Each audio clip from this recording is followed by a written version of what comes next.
the wise one, tell us a story. Before machines worked and lights filled the sky, the land was still young. The trees were taller.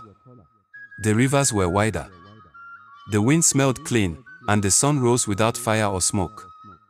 Birds filled the sky with song, and animals walked without fear. Everything was fresh and new.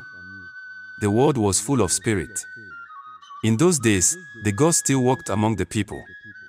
You could hear their voices in the thunder. You could see their shadows in the rain. The land was alive, and the people listened. In the middle of this wide, beautiful world, there were two great villages. One was called Agoda. The other was called Umuchi. They were not close, but they were not far. A tall mountain stood between them. Rivers flowed on both sides of the mountain, one fast and sharp like a sword, the other calm and smooth like oil. Agoda was high on rocky hills. The land was dry and hard. The sun there burned like fire. The wind was sharp and cold. Life was not easy, but the people of Agoda were strong.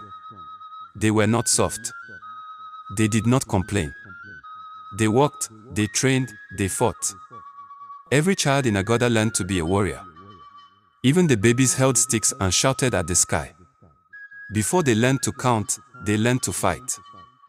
Boys and girls were trained to protect, to attack, and to never run from danger.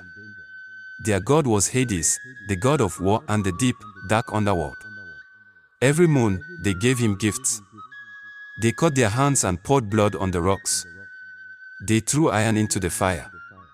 At night, they danced around burning wood and sang, "We are children of fire. We are bones of the mountain. Hades, give us the strength to break all who stand." No village dared to fight Agoda. Many tried. All failed. The warriors of Agoda came back with scars and smiles. Their enemies came back broken, if they came back at all. Down in the valley, past the rivers and soft hills, was Umuchi. Umuchi was different. The land was green. The soil was soft.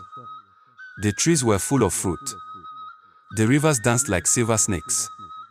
The people of Umuchi were calm, kind, and happy. They sang while they worked. They laughed while they cooked. They told stories under the stars and danced when the moon was full.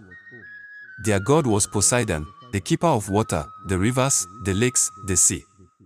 In Umuchi, children ran barefoot through the grass. They climbed trees. They splashed in the river. They helped their mothers plant yams. They helped their fathers catch fish. They were full of joy and peace. No one in Umuchi wanted war. They wanted songs, not swords. They believed that love was stronger than hate, and water was stronger than fire. The two villages did not visit each other. They did not trade.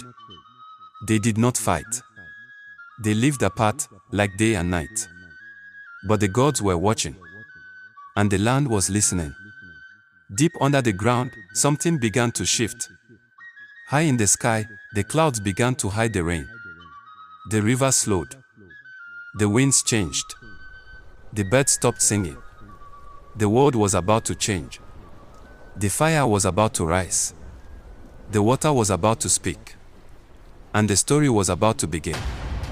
In the village of Agoda, the sun never showed mercy. It beat down on the hills like a hammer.